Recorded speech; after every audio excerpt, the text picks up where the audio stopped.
नमस्कार दोस्तों, आपका एक बार फिर स्वागत है मेरे YouTube चैनल फसाने अजायब में।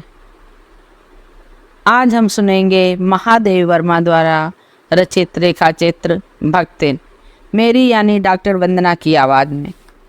छोटे कद और दुबले शरीर वाली भक्तिन अपने पतले ओठों के कोनों में दृढ़ संकल्प और छोटी आंखों में एक विचित्र समझदारी लेकर जिस दिन पहले पहल मेरे पास आ उपस्थित हुई थी, तब से आज तक एक युग का समय बीत चुका है।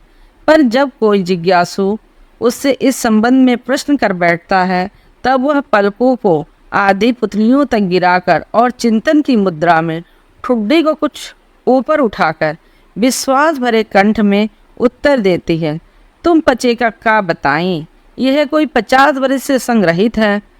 इस हिसाब से तो मैं 75 की ठहरती हूँ और वह 100 वर्ष की आयु भी पार कर जाती है। इसका भक्तिन को पता नहीं, पता हो भी तो संभवतः वह मेरे साथ बीते हुए समय में रत्ती भर भी कम न करना चाहेगी। मुझे तो विश्वास होता जा रहा है कि कुछ वर्ष और बीत जाने पर वो मेरे साथ रहने के समय को खींचकर 100 वर्ष तक पहुंचा देगी, चाहे उसके हिसाब से मुझे 150 वर्ष की असंभव आयु का भार क्यों न ढोना पड़े।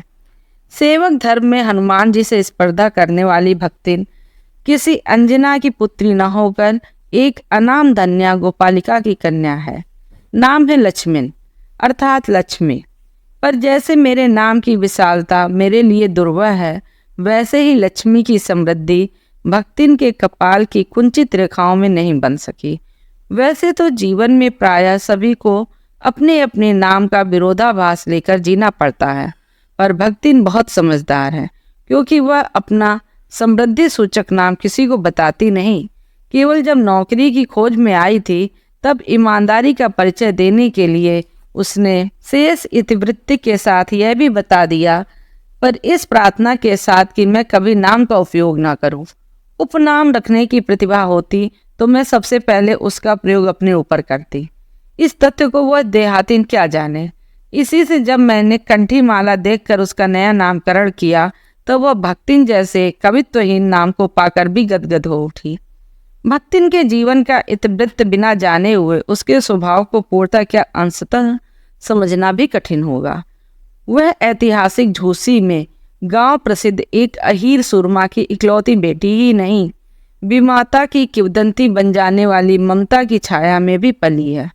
5 वर्ष की वय में उसे हंडिया ग्राम के एक संपन्न गोपालक की सबसे छोटी पुत्र वधू बनाकर पिता ने शास्त्र से 2 पग आगे रहने की ख्याति कमाई और 9 वर्षीय युवती का गौना देकर विमाता ने बिन मांगे पराया धन लौटाने वाले महाजन का पुण्य लूटा। पिता का उस पर अगाध प्रेम होने के कारण स्वभावतः ईर्ष्यालु और संपत्ति की रक्षा में सतर्क विमाता ने उनके मरणांतक रोग का समाचार तब भेजा जब वह मृत्यु की सूचना भी बन चुका। रोने पीटने के अपशगुन से बचने के लिए सास ने भी उसे कुछ ना बताया। बहुत दिन से नैहर नहीं गई, सो जाकर देख आवे, यही कहकर पहना उड़ाकर सास ने उसे विदा कर दिया। इस अप्रत्याशित अनुग्रह ने उसके पैरों में जो पंख लगा दिए थे, वे गांव की सीमा में पहुंचते ही झड़ गए। हाय लक्ष्मी अब आई है कि अस्पष्ट पुनरावृत्तियां और स्पष्ट सहानुभूतिपूर्ण दृष्टियां उसे घर तक ठेल ले गईं, पर वहां न पिता का चिन्ह शेष था, न विमाता के व्यवहार में शिष्टाचार का लेस था। दुख से शिथिल और अपमान से जलती हुई वह उस घर में पानी भी बिना पिए उल्टे पैरों ससुराल लौट पड़ी।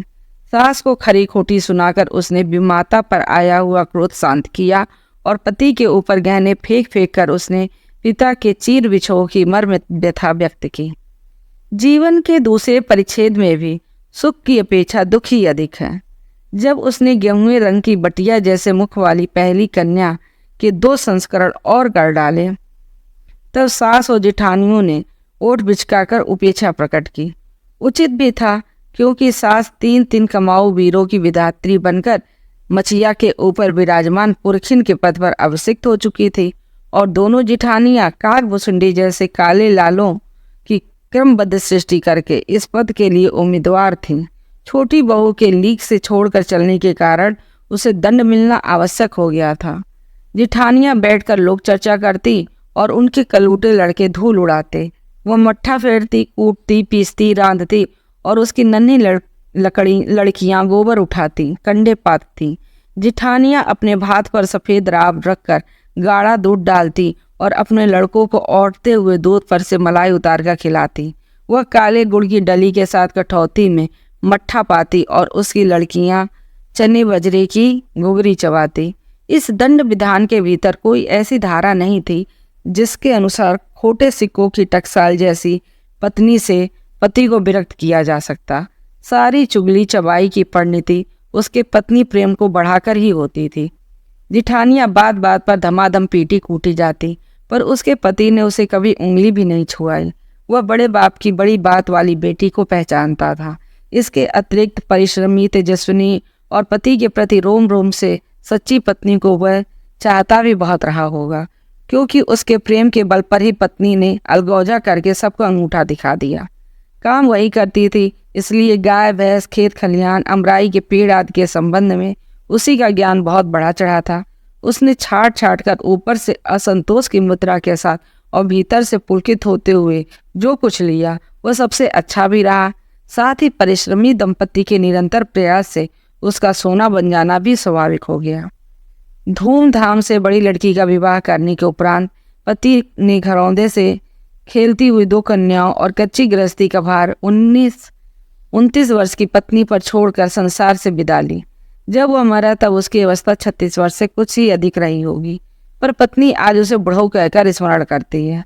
भक्तिन सोचती है कि जब बूढ़ी हो गई तब क्या परमात्मा क्या वह बूढ़ा नहीं हो गया होगा, अतः उन्हें बुढ़ऊ कहना ही और न कहना उनका घोर अपमान है। हाँ, तो भक्तिन के हरे भरे खेत, मोटी ताजी गाय भैंसें और फलों से लदे पेड़ देकर जेठ जेठौतों के मुंह में पानी भर जाता। इन सब की प्राप्ति तो तभी संभव थी जब भयऊ दूसरा घर कर लेती, पर जन्म से खोटी भक्तिन इनके चकमे में नहीं आई। उसने क्रोध से पांव पटक पटक कर आंगन का कंपायमान करते हुए कहा, हम कुकुरी बिलारी ना होए, हमार मन पुसाई तो हम दूसरा के जाब, नहीं तो तुम्हारे पचे के छाती पे हो रहा भोजब और राज करब, समझे रहो। उसने ससुर, अजिया ससुर और जानी कै पीढ़ियों के ससुरगढ़ों को उपार्जित जगह जमीन में से सुई की नोक के बराबर भी देने की उदारता नहीं दिखाई। इसके अतिरिक्त गुरु से कान फुकवा, कंठी बांध और पति के नाम पर घी से चिकने अतिरिक्त गुरु से कान फुकवा, कंठी बांध और पति के नाम पर घी से चिकने केसों को समर्पित कर अपनी कभी न टलने की घोषणा कर दी। भविष्य में भी संपत्ति सुरक्षित रखने के लिए उसने छोटी लड़कियों के हाथ पीले कर उन्हें ससुराल पहुंचाया और पति के चुने हुए दामाद को घर जमाई बना रखा। इस प्रकार उसके जीवन का तीसरा परिच्छेद आरंभ हुआ। भक्तिन का दुर्भाग्य भी उससे कम हठी नहीं था। इसी से किशोरी से युवती होते ही बड़ी लड़की भी विधवा हो गई। भयऊ से पार ना पा सकने वाले जेठों और काकी को परास्त करने के लिए कटिबद्ध जिठौतों ने आशा की एक किरण देख पाई। विधवा बहन के गठबंधन के लिए बड़ा जिठौत अपने तीतर लड़ाने वाले साले को बुला लाया, क्योंकि उसका हो जाने पर सब कुछ उन्हीं के अधिकार में रहता। भक्तिन की लड़की भी माँ से कम समझदार नहीं थी, इसी से उसने वर को नापसंद कर दिया। बाहर के बहनोई का आना चचेरे भाइयों के लिए सुविधाजनक नहीं था, अतः यह प्रस्ताव जहाँ का तहाँ रह गया। तब ये दोनों माँ बेटी खूब मन लगाकर अपनी संपत्ति की देखभाल करने लगी और मान न मान मैं तेरा मेहमान की कहावत चरितार्थ करने वाले वर के समर्थक उसे किसी न किसी प्रकार पति की पदवी पर अभिषिक्त करने का प्रयास करते रहे। एक दिन माँ की अनुपस्थिति में वर महाशय ने बेटी की कोठरी में घुसकर भीतर से द्वार बंद कर लिया और उसके समर्थक गांव वालों को बुलाने लगे। अहीर युवती ने जब इस डकैत वर की मरम्मत कर कुंडी खोली तब पंच बेचारे समस्या में पड़ गए। तीतरबाज युवक कहता था वह निमंत्रण पाकर भीतर गया और युवती उसके मुख पर अपनी 5 उंगलियों के उभार में इस निमंत्रण के अक्षर पढ़ने का अनुरोध करती थी। अंत में दूध का दूध, पानी का पानी करने के लिए पंचायत बैठी और सबने सिर हिलाकर इस समस्या का मूल कारण कलयुग को स्वीकार किया। अपीलहीन फैसला हुआ कि चाहे उन दोनों में एक सच्चा हो चाहे दोनों झूठे, पर जब वे एक कोठरी से निकले तब उनका पति पत्नी के रूप में रहना ही कलयुग के दोष का परिमार्जन कर सकता है। अपमानित बालिका ने होठ काटकर लहू निकाल लिया और माँ ने अग्नि नेत्रों से गले पड़े दामाद को देखा। संबंध कुछ सूख कर नहीं हुआ, क्योंकि दामाद अब निश्चित होकर तीतर लड़ाता था और बेटी विवश क्रोध से जलती रहती थी। इतने यत्न से संभाले हुए गाय ढोर खेती बाड़ी सब पारिवारिक दोष में ऐसे झिलस गए, लगान अदा करना भी भारी हो गया। सुख से रहने की कौन कहे। अंत में एक बार लगान ना पहुंचने पर जमींदार ने भक्तिन को बुलाकर दिन भर कड़ी धूप में खड़ा रखा। यह अपमान तो उसकी कर्मठता में सबसे बड़ा कलंक बन गया। अतः दूसरे दिन भक्तिन कमाई के विचार से शहर आ पहुंची। घुटू हुई चांद को मोटी मैली धोती से ढाके और मानो सब प्रकार की आहट सुनने के लिए एक कान कपड़े से बाहर निकाले हुए भक्तिन जब मेरे यहाँ सेवक धर्म में दीक्षित हुई, तब उसके जीवन के चौथे और संभवतः अंतिम परिच्छेद का जो अर्थ हुआ उसकी इति अभी दूर है। भक्तिन की वेशभूषा में गृहस्थ और बैरागी का सम्मिश्रण देखकर मैंने शंका से प्रश्न किया, क्या तुम खाना बनाना जानती हो? उत्तर में उसने ऊपर के होठ को सिकोड़ और नीचे के अधर को कुछ बढ़ाकर आश्वासन की मुद्रा के साथ कहा, ई कौन बड़ी बात है, रोटी बनाए जानी था, दाल रांध ली थे, साग भाजी छौक सकी थे और बाकी का रहा। दूसरे दिन तड़के ही सिर पर कई लोटे औंधा कर उसने मेरी धुली हुई धोती जल के छींटे से पवित्र कर पहनी और पूर्व के अंधकार और मेरी दीवार के फूटते हुए सूर्य और पीपल का 2 लोटे जल से अभिनंदन किया। 2 मिनट तक नाप दबाकर जप करने के उपरांत जब वह कोयले की मोटी रेखा से अपने साम्राज्य की सीमा निश्चित कर चौके में प्रतिष्ठित हुई, तब मैंने समझ लिया कि इस सेवक के साथ टेढ़ी खीर है। अपने भोजन के संबंध में नितांत बीतराग होने पर भी मैं पाक विद्या के लिए परिवार में प्रख्यात हूँ और कोई भी पाक कौशल दूसरे के कान में नुक्ताचीनी बिना किए रह नहीं सकता। पर जब छूत पाक पर प्राण देने वाले व्यक्तियों का बात बात पर भूखा मरना स्मरण हो आया और भक्तिन की शंकाकुल दृष्टि में छिपे हुए निषेध का अनुभव किया, तब कोयले की रेखा मेरे लिए लक्ष्मण के धनुष से खींची हुई रेखा के समान दुर्लभ्य हो उठी। निरुपाय अपने कमरे में बिछोने पर पड़कर और नाक के ऊपर खुली हुई पुस्तक स्थापित कर मैं चौके में पीढ़े पर आसीन अनाधिकारी को भूलने का प्रयास करने लगी। भोजन के समय जब मैंने अपनी निश्चित सीमा के भीतर निर्दिष्ट स्थान ग्रहण कर लिया, तब भक्ति ने प्रसन्नता से लबालब दृष्टि और आत्मसंतुष्टि से आप्लावित मुस्कुराहट के साथ मेरी फूल की थाली में 1 अंगुल मोटी और गहरी काली चित्तीदार 4 रोटियां रखकर उसे टेढ़ी कर गाढ़ी दाल परोस दी। पर जब उसके उत्साह पर तुषारापात करते हुए मैंने रुआसे भाव से कहा, यह क्या बनाया है, तब वह हतबुद्धि हो रही। रोटियां अच्छी सेकने के प्रयास में कुछ अधिक खरी हो गई हैं, पर अच्छी हैं। तरकारियां भी थी, पर जब दाल बनी है तो उनका क्या काम। शाम को दाल ना बनाकर तरकारी बना दी जाएगी। दूध घी मुझे अच्छा नहीं लगता, नहीं तो सब ठीक हो जाता। अब ना हो तो अमचूर और लाल मिर्च की चटनी पीस ली जाए। उससे भी काम न चले तो वह गांव से लाई हुई गठरी में से थोड़ा गुड़ दे देगी। और शहर के लोग क्या कलम तो खाते हैं। फिर वह कुछ अनाड़ी या फूहड़ नहीं, उसके ससुर पितिया ससुर अजिया सास आदि ने उसकी पाक कुशलता के लिए न जाने कितने मौखिक प्रमाण पत्र दे डाले हैं। भक्तिन के इस सारगर्भित लेक्चर का प्रभाव यह हुआ कि मैं मीठे से विरक्ति के कारण बिना गुड़ के और घी से अरुचि के कारण रूखी दाल से 1 मोटी रोटी खाकर बहुत ठाठ से यूनिवर्सिटी पहुंची और न्याय सूत्र पढ़ते पढ़ते शहर और देहात के जीवन के इस अंतर पर विचार करती रही। अलग भोजन की व्यवस्था करनी पड़ी थी अपने गिरते हुए स्वास्थ्य और परिवार वालों की चिंता निवारण के लिए, पर प्रबंध ऐसा हो गया कि उपचार का प्रश्न ही खो गया। इस देहाती वृद्धा ने जीवन की सरलता के प्रति मुझे इतना जागृत कर दिया था कि मैं अपनी असुविधाएं छिपाने लगी। सुविधाओं की चिंता करना तो दूर की बात। इसके अतिरिक्त भक्तिन का स्वभाव भी ऐसा ही बन चुका है कि वह दूसरों को अपने मन के अनुसार बना लेना चाहती है, पर अपने संबंध में किसी प्रकार के परिवर्तन की कल्पना तक उसके लिए संभव नहीं है। इसी से आज मैं अधिक देहाती हूँ, पर उसे शहर की हवा भी नहीं लग पाई। मकई का रात को बना दलिया सवेरे मट्ठे से सौंधा लगता है। बाजरे के तिल लगाकर बनाए हुए पुए गर्म अच्छे लगते हैं। ज्वार के बुने हुए भुट्टे के हरे दाने उनकी खिचड़ी स्वादिष्ट होती है। सफ़ेद महुए की लपसी संसार भर के हलवे को लजा सकती है। आदि वो मुझे क्रियात्मक रूप से सिखाती रहती पर यहाँ का रसगुल्ला तक भक्तिन के पोपले मुंह में प्रवेश करने का सौभाग्य नहीं प्राप्त कर सका। मेरे रात दिन नाराज होने पर भी उसने साफ धोती पहनना नहीं सीखा, पर मेरे स्वयं धोकर फैलाए हुए कपड़ों को भी वह तय करने के बहाने सिलवटों से भर देती। मुझे उसने अपनी भाषा की अनेक दंत कथाएं कंठस्थ करा दी हैं, पर पुकारने पर वह ओए के स्थान पर जी कहने का शिष्टाचार कभी नहीं सीख सकी।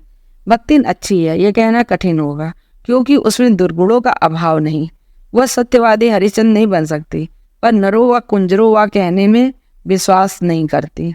मेरे इधर उधर पड़े पैसे रुपए भंडार घर की किसी मटके में कैसे अंतर्निहित हो जाते, यह रहस्य भी भक्ति नहीं जानती है। पर उस संबंध में किसी के संकेत करते ही वह उसे शास्त्रार्थ के लिए ऐसे चुनौती दे डालती जिनको स्वीकार कर लेना किसी तर्क शिरोमणि के लिए भी संभव नहीं। यह उसका अपना घर ठहरा। पैसा रुपया जो इधर उधर पड़ा देखा संभाल कर रख लिया तो क्या चोरी है? उसके जीवन का परम कर्तव्य मुझे प्रसन्न रखना है। जिस बात में मुझे क्रोध आ सकता है उसे बदल कर इधर उधर करके बताना क्या झूठ है? इतनी चोरी और इतना झूठ तो धर्मराज महाराज भी बोलते हैं, नहीं तो वे भगवान जी को कैसे प्रसन्न रख सकते और संसार को कैसे चला सकते? स्वास्थ्य का प्रश्न भी भक्तिन अपनी सुविधा के अनुसार सुलझा लेती है। मुझे स्त्रियों का सिर घुटाना अच्छा नहीं लगता, अतः मैंने भक्तिन को रोका। उसने अकुंठित भाव से उत्तर दिया कि शास्त्र में लिखा है। कुतूहल बस मैं पूछी बैठी, क्या लिखा है? तुरंत उत्तर मिला, तीर्थ गए मुड़ाए सिंध। कौन से शास्त्र में ये रहस्यमय सूत्र है, ये जान लेना मेरे लिए संभव ही नहीं था। अतः मैं हार कर मौन रही और भक्तिन का चूड़ा कर्म हर बृहस्पतिवार को एक दरिद्र नापित की गंगा जल से धुले अस्त्र से यथाविध निष्पन्न होता रहा। पर वह मूर्ख है या विद्या बुद्धि का महत्व नहीं जानती, ये कहना असत्य कहना है। अपनी विद्या के अभाव को मेरी पढ़ाई लिखाई पर अभिमान करने से भर लेती है। एक बार जब मैंने सब काम करने वालों से अंगूठे के निशान के स्थान में हस्ताक्षर लेने का नियम बनाया, तब भक्तिन बड़े कष्ट में पड़ गई, क्योंकि एक तो उससे पढ़ने की मुसीबत नहीं उठाई जा सकती थी, दूसरे सब गाड़ीवान दाइयों के साथ बैठकर पढ़ना उसकी वयोवृद्धता का अपमान था।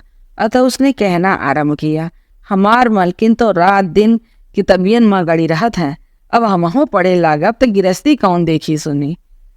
पढ़ाने वाले और पढ़ने वाले दोनों पर इस तरह का ऐसा प्रभाव पड़ा कि भक्तिन इंस्पेक्टर के समान क्लास में घूम घूम कर किसी के अ ई की बनावट, किसी के हाथ की मंथरता, किसी की बुद्धि की मंदता पर टीका टिप्पणी करने का अधिकार पा गई। उसे तो अंगूठा निशानी देकर वेतन लेना नहीं होता, इसी से बिना पढ़े ही वह पढ़ने वालों की गुरु बन गई।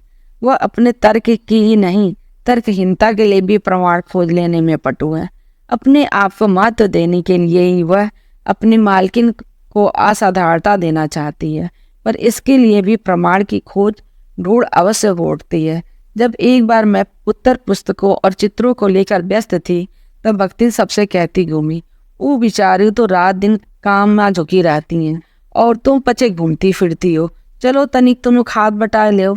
सब जानते थे कि ऐसे कामों में हाथ नहीं बटाया जा सकता, अतः उन्होंने अपनी असमर्थता प्रकट कर भक्तिन से पिंड छुड़ाया।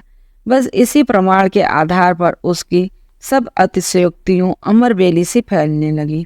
उसकी मालकिन जैसा काम कोई नहीं जानता है, इसी से तो वह बुलाने पर भी कोई हाथ बटाने की हिम्मत नहीं करता है, पर वह स्वयं कोई सहायता नहीं दे सकती। इसे मानना अपनी हीनता स्वीकार करना है।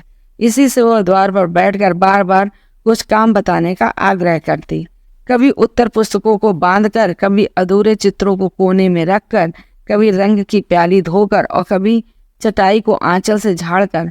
वह जैसी सहायता पहुंचाती, उससे भक्तिन का अन्य व्यक्तियों से अधिक बुद्धिमान होना प्रमाणित हो जाता। वह जानती है कि जब दूसरे मेरा हाथ बटाने की कल्पना तक नहीं कर सकते, तब वह सहायता की इच्छा को क्रियात्मक रूप दे रही है। इसी से मेरा किसी पुस्तक में प्रकाशित होने पर उसके मुख पर प्रसन्नता की आभा वैसे ही उद्भासित उठती है जैसे स्विच दबाने से बल्ब में छिपा लो। वह सोने से उसे बार बार छूकर, आंखों के निकट ले जाकर और सब ओर घुमा फिराकर मानो अपनी सहायता का अंश खोजती है, और उसकी दृष्टि में व्यक्त आत्मतोष कहता है कि उसे निराश नहीं होना पड़ता। यह स्वाभाविक भी है। किसी चित्र को पूरा करने में व्यस्त मैं जब बार बार कहने पर भी भोजन के लिए नहीं उठती, तो वह कभी कभी दही का शरबत, कभी तुलसी की चाय वहीं देकर भूख का कष्ट नहीं सहने देती। दिन भर के कार्यभार से छुट्टी पाकर जब मैं कोई लेख समाप्त करने या भाव को छंदबद्ध करने बैठती हूँ, तब छात्रावास की रोशनी बुझ चुकती है। मेरी हिरनी सोना तख्त के पैताने फर्श पर बैठकर पागुर करना बंद कर देती है। कुत्ता बसंत छोटी मचिया पर पंजों के मुख रखकर आंखें मूंद लेता है और बिल्ली गोदली मेरे तकियों पर सिकुड़ कर सो रहती है। पर मुझे रात की निस्तब्धता में अकेली न छोड़ने के विचार से कोने में दरी के आसन पर बैठकर बिजली की चकाचौंध से आंखें मिचमिचाती हुई भक्तिन प्रशांत भाव से जागरण करती है। वह ऊँघती भी नहीं है, क्योंकि मेरे सिर उठाते ही उसकी धुंधली दृष्टि मेरी आंखों का अनुसरण करने लगती है। यदि मैं सिरहाने रखे रैक की ओर देखती हूँ तो वह उठकर आवश्यक पुस्तक का रंग पूछती है। यदि मैं कलम रख देती हूँ तो वह स्याही उठा लाती है, और यदि मैं कागज एक और सरका देती हूँ वह दूसरी फाइल टटोलती है। बहुत रात गए सोने पर भी मैं जल्दी ही उठती हूँ, और भक्तिन को तो मुझसे भी पहले जगना पड़ता है। सोना उछल कूद के लिए बाहर जाने को आकुल रहती है। बसंत नित्य कर्म के लिए दरवाज़ा खुलवाना चाहता है, और गोधली चिड़ियों की चहचहाहट में शिकार का आमंत्रण सुन लेती है। मेरे भ्रमण की भी एकांत साथिन भक्तिन ही रही है। बद्री केदार आदि के ऊंचे नीचे और तंग पहाड़ी रास्ते में जैसे वो हट करके मेरे आगे चलती रहती है, वैसे ही गांव की धूल भरी पगडंडी पर मेरे पीछे रहना नहीं भूलती। किसी भी परिस्थिति में किसी भी समय कहीं भी जाने के लिए प्रस्तुत होते ही मैं भक्तिन को छाया के समान साथ पाती हूँ। युद्ध को देश की सीमा में बढ़ते देख जब लोग आतंकित हो उठे, तब भक्तिन के बेटी दामाद उसके नाती को लेकर बुलाने आ पहुँचे, पर बहुत समझाने बुझाने पर भी वह उनके साथ नहीं जा सकी। सबको वह देख आती है, रुपया भेज देती है, पर उनके साथ रहने के लिए मेरा साथ छोड़ना आवश्यक है, जो संभवतः भक्तिन के जीवन के अंत तक स्वीकारना होगा। जब गत वर्ष युद्ध के भूत ने वीरता के स्थान पर पलायन वृत्ति जगा दी थी, तब भक्तिन पहली ही बार सेवक की विनीत मुद्रा के साथ मुझसे गांव चलने का अनुरोध करने आई। वह लकड़ी रखने के मचान पर अपनी नई धोती बिछाकर मेरे कपड़े रखते, दीवार में कीले गाड़कर उन पर तख्ते रखकर मेरी किताबें सजा देगी, धान के पुआल पर गोदरी बनाकर उस पर अपना कंबल बिछाकर मेरे सोने का प्रबंध करेगी, मेरे रंग स्याही आदि को नई हंडियों में सजा कर रख देगी और कागज पत्रों को छीकों में यथाविधि एकत्र कर देगी। मेरे पास वहां जाकर रहने के लिए रुपया नहीं है, ये मैंने भक्तिन के प्रस्ताव को अवकाश न देने के लिए कहा था, पर उसके परिणाम ने मुझे विस्मित कर दिया। भक्तिन ने परम रहस्य का उद्घाटन करने की मुद्रा बनाकर और अपना पोपला मुंह मेरे कान के पास लाकर हौले हौले बताया कि उसके पास 5 बीसी और 5 रुपया गड़ा रखा है, उसी से वह सब प्रबंध कर देगी।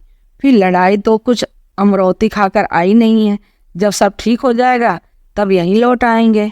भक्तिन की कंजूसी के प्राण पूंजीभूत होते होते पर्वताकार बन चुके थे, परंतु इस उदारता के डायनामाइट ने क्षण भर में उन्हें उड़ा दिया। इतने थोड़े रुपए का कोई महत्व नहीं, परंतु रुपये के प्रति भक्तिन का अनुराग इतना प्रख्यात हो चुका है कि मेरे लिए उसका परित्याग मेरे महत्व की सीमा तक पहुंचा देता है। भक्तिन और मेरे बीच में सेवक स्वामी का संबंध है, यह कहना कठिन है, क्योंकि ऐसा कोई स्वामी नहीं हो सकता जो इच्छा होने पर भी सेवक को अपनी सेवा से हटा ना सके, और ऐसा कोई सेवक भी नहीं सुना गया होगा जो स्वामी से चले जाने का आदेश पाकर अवज्ञा से हंस दे। भक्तिन को नौकर कहना उतना ही असंगत है जितना अपने घर में बारी बारी से आने जाने वाले अंधेरे उजाले और आंगन में फूलने वाले गुलाब और आम का सेवक मानना। वो जिस प्रकार एक अस्तित्व रखते हैं जिसे सार्थकता देने के लिए ही हमें सुख दुख देते हैं, उसी प्रकार भक्तिन का स्वतंत्र व्यक्तित्व अपने विकास के परिचय के लिए ही मेरे जीवन को घेरे हुए है। परिवार और परिस्थितियों के कारण उसके स्वभाव में जो विषमताएं उत्पन्न हो गईं, उनके भीतर से एक स्नेह और सहानुभूति की आभा फूटती रहती है। इसी से उसके संपर्क में आने वाले व्यक्ति उसमें जीवन की सहज मार्मिकता ही पाते हैं। छात्रावास की बालिकाओं में से कोई अपनी चाय बनवाने के लिए उसके चौके के कोने में घुसी रहती है, कोई दूध औटवाने के लिए दहली पर बैठी रहती है, कोई बाहर खड़ी मेरे लिए अब बने नाश्ते वो चख कर उसके स्वाद की विवेचना करती रहती है। मेरे बाहर निकलते ही सब चिड़ियों के समान उड़ जाती हैं और भीतर आते ही यथास्थान विराजमान हो जाती हैं। इन्हें आने में रुकावट न हो, संभवतः इसी से भक्तिन अपना दोनों जून का भोजन सवेरे ही बनाकर ऊपर के आले में रख देती है और खाते समय चौके का एक कोना धोकर पाग छूत के सनातन नियम से समझौता कर लेती है। मेरे परिचितों और साहित्यिक बंधुओं से भी भक्तिन विशेष परिचित है, पर उनके प्रति भक्तिन के सम्मान की मात्रा मेरे प्रति उसके सम्मान की मात्रा पर निर्भर है और सद्भाव उनके प्रति मेरे सद्भाव से निश्चित होता है। इस संबंध में भक्तिन की सहज बुद्धि विस्मृत कर देने वाली है। वह किसी को आकार प्रकार और वेशभूषा से स्मरण करती है और किसी को नाम के अपभ्रंश द्वारा। कवि और कविता के संबंध में उसका ज्ञान बढ़ा है, पर आदर भाव नहीं। किसी के लंबे बाल अस्त व्यस्त वेशभूषा देखकर वह कह उठती है, का ओ कविता लिखे जानत है का, और तुरंत ही उसकी अवज्ञा प्रकट हो जाती है। तब वो कुछ करिए दरिए ना, बस गली गली गाउत बजाउत फिरी हैं। पर सबका दुख उसे प्रभावित कर सकता है। विद्यार्थी वर्ग में से कोई जब कारागार का अतिथि हो जाता है, तब उस समाचार से व्यथित होकर भक्तिन बीता बीता भरे लड़कन का जेल कलयुग रहा तो रहा अपरलय हो जाई। उनकर माई का बड़े लाड तक लड़े जाइए, कहकर दिन भर वो परेशान करती। बापू से लेकर साधारण व्यक्ति तक सबके प्रति भक्तिन की सहानुभूति एक रस मिलती। भक्तिन के संस्कार ऐसे ही हैं कि वह कारागार से वैसे ही डरती है जैसे यमलोक से। ऊंची दीवार देखते ही वह आंख मूंद कर बेहोश हो जाना चाहती है। उसकी यह कमजोरी इतनी प्रसिद्धि पा चुकी है कि लोग मेरे जेल जाने की संभावना बता बताकर उसे चिढ़ाते रहते हैं। वो डरती नहीं, ये कहना असत्य होगा। वह डर से अधिक महत्व मेरे साथ का ठहरता है।